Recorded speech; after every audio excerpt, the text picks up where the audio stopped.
in today's video, we are reacting to 3 unsettling true frat hazing horror stories. You know, as a young black man, I never really understood what the appeal was with frats. To be honest, I never thought they were cool. I never looked at them. You know, maybe actually, no, I'm not gonna say. There was one point of time where I wanted to be a noob when they was hitting the, you know, say hitting the little timmies or whatever. But, you know, really, I feel like I always wanted to be an athlete. I always wanted to be a football player, basketball player. In my opinion, those were the cool people, you know, that were in the school or whatever. But hey, some people clearly think differently. So let's go ahead and get into these horror stories about it.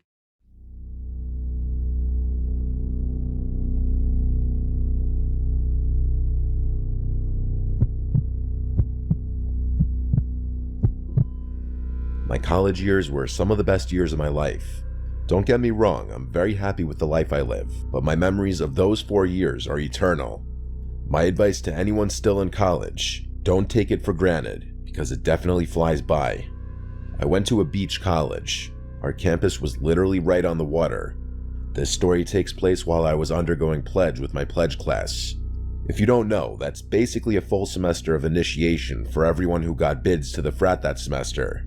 Most of what happens during pledge is better left undiscussed. Anyway, it was the last week of pledge before we officially became brothers. Typically, this is the week where the fraternity kicks things up a notch, so to speak.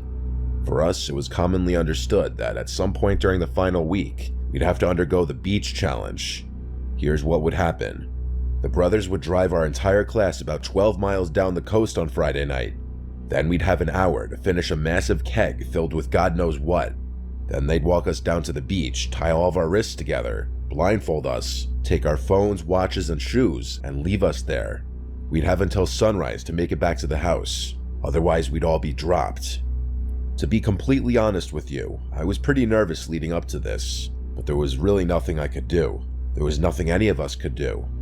I remember it being oddly chilly the night of, but like, nigga, why do you gotta take my shoes though? Like, what the fuck? I can't keep my shoes? I don't understand how having my shoes was supposed to be a cheat in me not being able to find the house. Like, that's dumb as fuck. the excitement of becoming a brother and finally being done with all this nonsense was adrenalizing. The kegs were the easy part.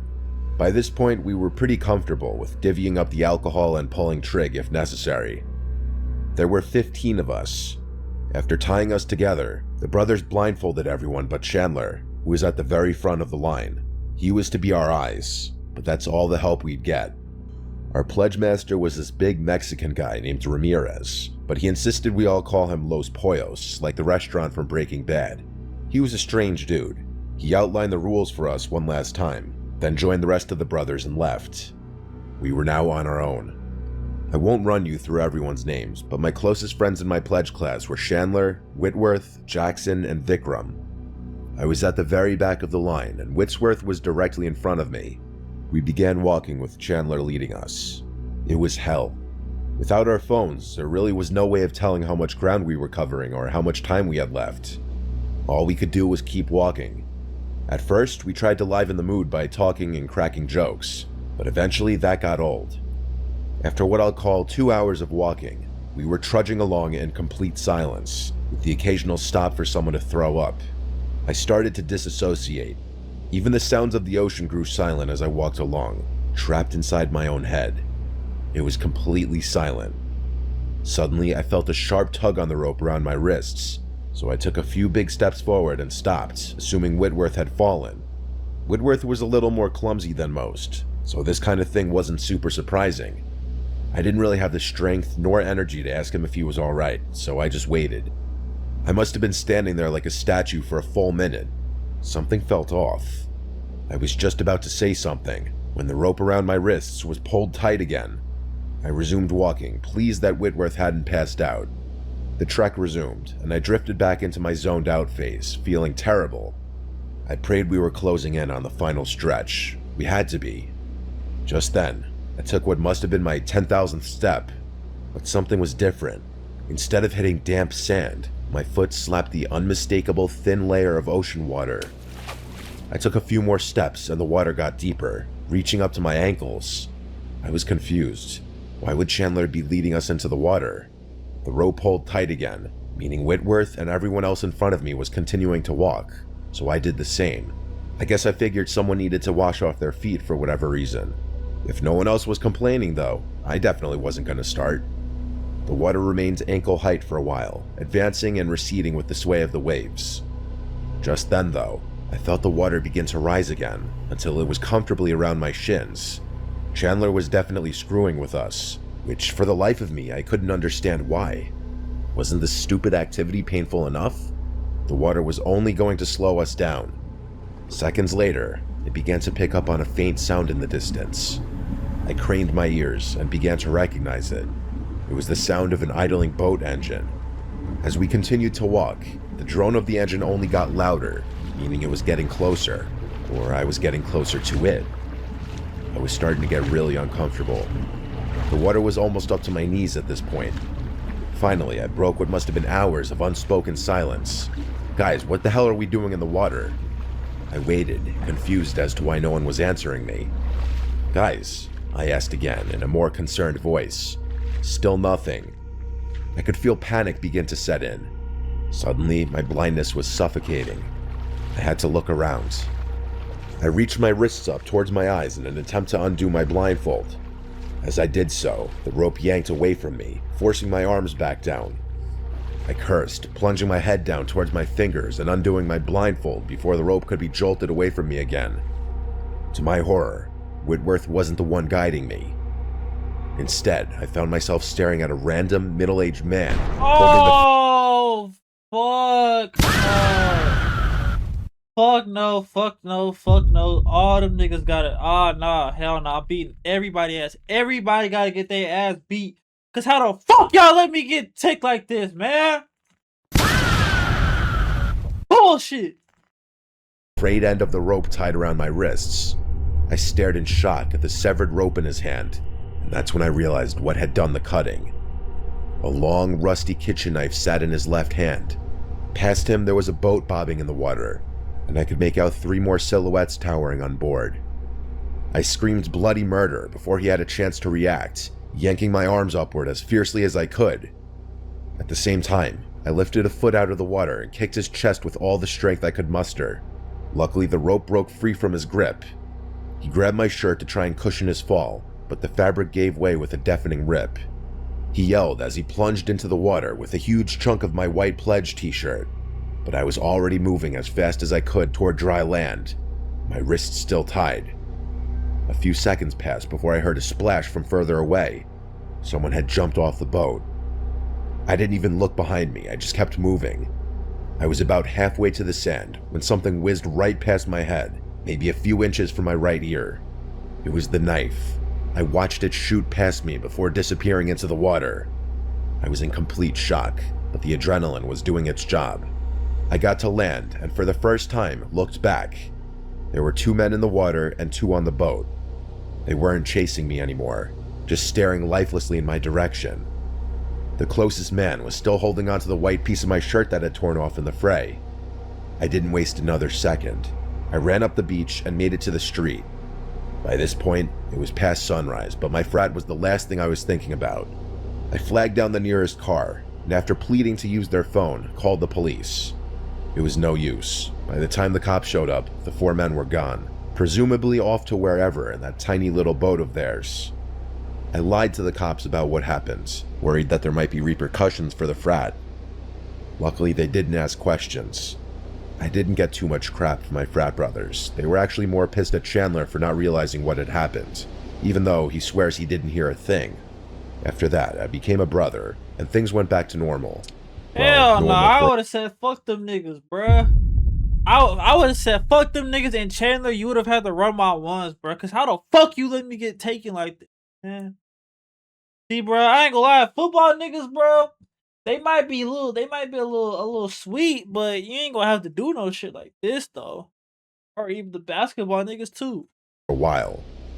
A few weeks later, a couple of the guys and I were playing beach die in the sand behind the house when Jackson noticed something in the distance. There was a stick poking out of the sand, and tied to that stick was the white piece of cloth that had been torn from my t-shirt. The design on the ripped stick was unmistakable. It was my shirt. To this day, I have no idea how they knew which frat I was in. My brothers think they might have recognized the piece of my t-shirt, but I have a more sinister theory. I think it's very possible that they knew our frat would be sending us pledges on that beach that night, helpless and blind. I think they very well could have planned the whole thing around that stupid tradition, swooping in and kidnapping whoever they could. I was just unlucky enough to be in the back, which still gives me chills to this day. I still wonder what might have happened to me had I gotten on that boat. The police, as always, were useless. It's been nearly a number of years, and they never found anything.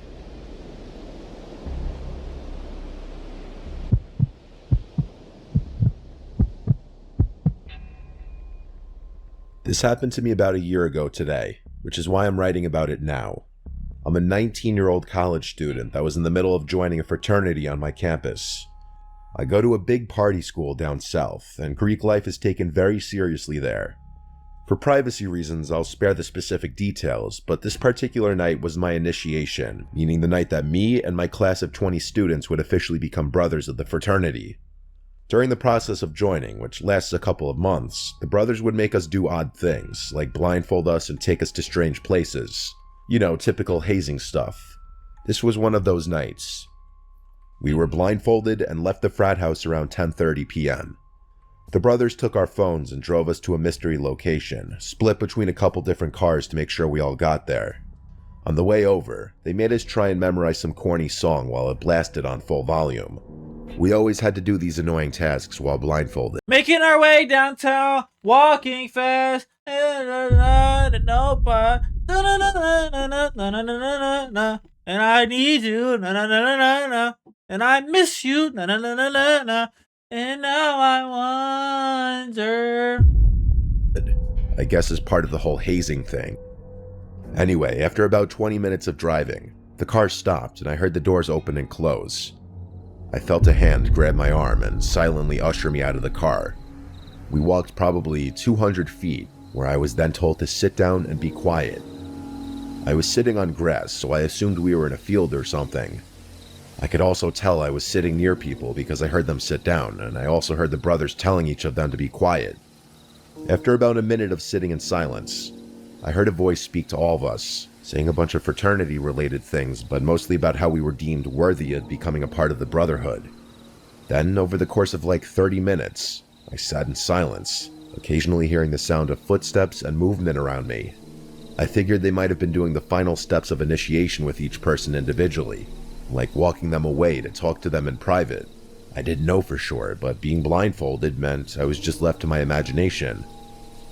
There was a time, though, when the footsteps went away, and all I was left with were the sounds of crickets and leaves rustling through the night breeze.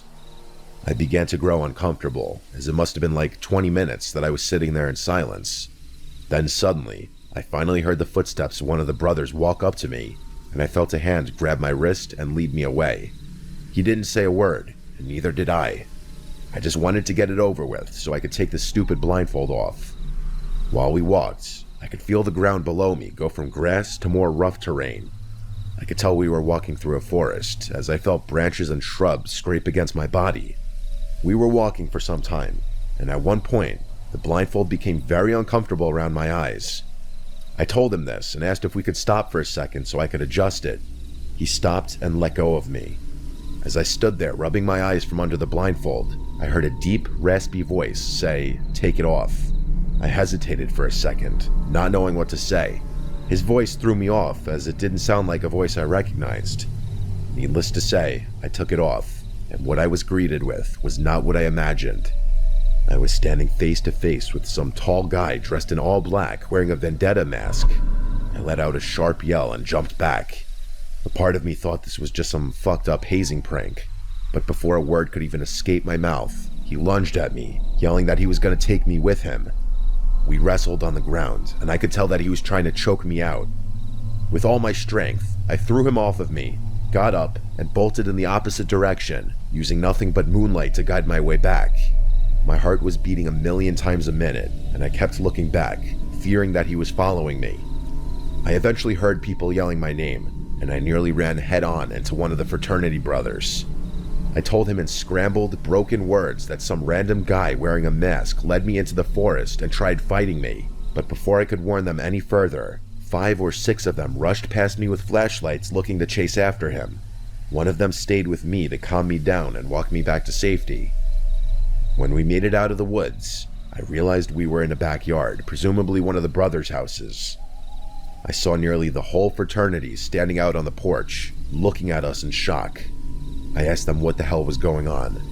They said that since it was dark and that I was the last in line, the brother who was supposed to be escorting me somehow overlooked that I was there and completely forgot about me. They said a couple minutes later, one of them thought they saw movement in the woods, which was around the same time that they realized I wasn't in my group. I was in such shock I couldn't even be pissed about it. None of them knew who that man was, but some of the brothers speculated it could have been a brother from another fraternity. Shortly after, flashlights emerged from the trees, and I saw them running back towards us. They told everyone to get the fuck out of there and get back to the campus immediately. We didn't ask questions. They locked up the house, and one of them got on the phone with the police. The whole car ride back, I was bombarded with questions, and I answered them the best I could with my mind still racing. I wondered where that man came from, why was he wearing a mask, and what he could have been leading me to. I made up scenarios in my head, like how it could have been a brother from a rival fraternity trying to steal me before I was initiated. That doesn't explain why the brothers locked up the house and called the police, though. I didn't find out until the next day, when one of the brothers who ran after him told me what they found in those woods, and what they found was not what I expected. As they were running, they saw a light in the distance. They grew silent, and when they got closer, they realized it was a bonfire in the middle of a clearing. Standing around the fire were several people dressed in all black and wearing white vendetta masks, chanting and throwing things into the fire. One of the brothers stepped on a loud branch, causing all of the masked men to turn and face them. They froze up, like something straight out of a horror movie. The mysterious men suddenly started running in their direction. They fled and made it back, where they told everyone else to leave and call the police. It seemed as though we somehow walked ourselves into some cult ritual meeting of some sort. I couldn't sleep for many nights after, and I tried my best to rid my mind of the situation. However, something that I heard from the fraternity a few days later sent shivers down my spine. While a few of them were playing football in the backyard of that same house, they found a white vendetta mask hanging from a tree nearby. They called the police, and the cops took it for evidence and examination. I'm not sure if those guys were ever caught or if the police even made anything of it. I'm also not sure what the hell those weird people were doing in those woods. I've been thinking about this experience a lot recently, and I'm glad that I was left with nothing more than a crazy story.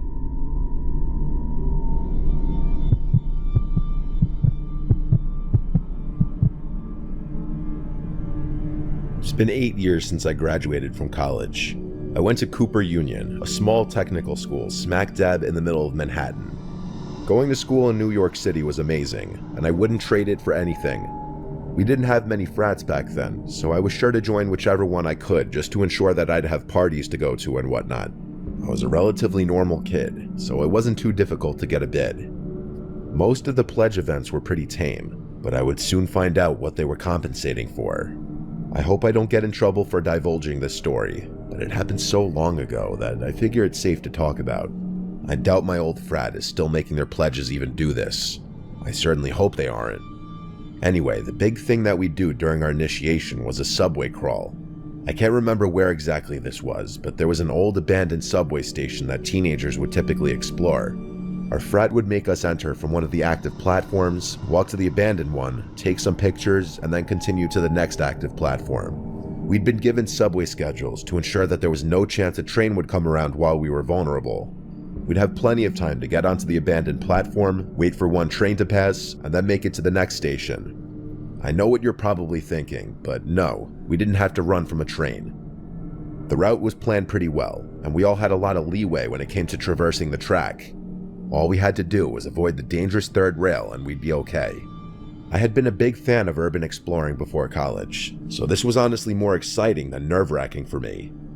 It was some random weekday at like 3 a.m. when our frat brothers made us go down into the subway. I'm pretty sure they picked this time because trains were very infrequent and we'd be protected at all costs. There were about 10 of us. I'm telling you, it was a pretty small school. You don't need to know everyone's name, but I should mention that my closest friend in my pledge class was an Albanian dude named Riker. He's the funniest guy you'll ever meet. My friends and I always said he should try and do stand-up comedy. He also smoked a crap ton of pot, which is important for this story. The group of us made our way into the subway unscathed. Riker and I brought up the rear because everyone else was too scared to do so. It was really dark in there, and our frat brothers had only given us 2 flashlights to share. Those flashlights and a single cheap film camera were all we had. At first, I was entrusted with one of the flashlights for being in the back, but I quickly gave it up to one of my pledge brothers who was whining about not being able to see. Not even 30 seconds into the walk, and Riker had his first genius idea. He pulled out a pre-rolled joint from his jacket and grinned, motioning for me to stop. "I don't have enough to share," he whispered, flicking his head in the direction of the other guys who hadn't noticed what we were doing. Against my better judgment, I obliged. Heck, when was I going to get the chance to light up in a subway tunnel again? The 2 of us smoked while we watched the other guys travel further away from us, their echoing laughter beginning to fade out. We finished the pot, and we were a considerable distance behind the pack. Riker's stuff was really strong, and I found myself a little more absent-minded than I wanted to be. My tolerance was definitely not as high as his. The 2 of us picked up the pace to catch up with the rest of the group, but Riker noticed something in our way. We didn't have a light, so all we could see was the silhouette of someone in the dimly lit tunnel lights. I strained my eyes a little more. There was definitely a person in there, just standing motionless in the middle of the track, facing us. It was honestly a little creepy. "David?" called Riker, his voice piercing the silence of the tunnel. The person on the track didn't respond. Just then, David's voice called back to us from further up the line. The 2 of us froze. This person in front of us was a stranger. As if David's voice was some kind of switch, the person on the track started full-on sprinting towards us. The 2 of us turned around and bolted back the way we came. Being as high as I was, I felt like I was going to have a panic attack. The figure's sprint was eerily silent, as if we were being chased by a shadow. This guy must have been impossibly light. Riker's grip on my arm tightened, his goofy confidence completely gone. "Faster," he hissed, the fear in his voice mimicking my own. I knew we still had some time before the next train came, but running in the wrong direction just felt wrong. Riker must have thought the same thing, because he frantically pulled me to the side, motioning for us to cross the divider onto a different track. In hindsight, we probably could have continued running back to the original station, but I was so high that I just followed Riker blindly. We made it across the divider and sprinted back in the direction of the abandoned station. Things were even more terrifying now, though. We had literally no idea when a train was going to barrel down towards us on this track, but at least we were heading in the right direction. I hoped Riker's maneuver was enough to shake whoever was chasing us, but apparently it wasn't. Whoever was behind us also crossed the divider and kept running after us. The problem was there were only a few places where the divider could be crossed, so we'd have to pray we found another one before a train came. Turning around to the one we just used was no longer an option. My heart was thumping, but Riker and I were able to widen the gap between us and our pursuer. We kept running though, looking for a place to cross, but with no luck. Riker started cursing repeatedly, and I started feeling like throwing up. We kept running, still searching for a place to cross. Just then, the track started vibrating, and we could see light beginning to poke through at the distant end of the tunnel. A train was coming. We were screwed. I considered turning around and just fighting whoever was behind us, but then Riker screamed right here, running toward the divider. By some miracle, the next crossing point was right in front of us, and the 2 of us crossed back to the original track. We sprinted like another 30 yards and caught up with the rest of the guys who were on the platform. Riker explained the whole thing while I leaned over and threw up. Not even 30 seconds later, the train on the other track zoomed by. Riker and the rest of the guys were ready to confront whoever was chasing us. No one showed up though. We thought the worst, but just then, we heard another crazed yell from somewhere in the distance. To this day, I still have no idea how that person avoided the train. We waited for the train to pass on our track and then sprinted the hell out of there. In hindsight, Riker and I probably just encountered some homeless guy who was drugged out and might not have even posed a threat to us. Probably, The fear took over in that moment though, which I guess explains the stupid decision we made to cross over the divider. I'm sure the 2 of us also could have fended that guy off, but I'm glad we didn't. Probably, I think by far the first story was the dumbest. You know, that would have pissed me off really bad, But let me know in the comments if there was another story that you thought was more dumb. Hit that like button, hit that subscribe button. Also, every single sub is greatly appreciated. And until next time, peace.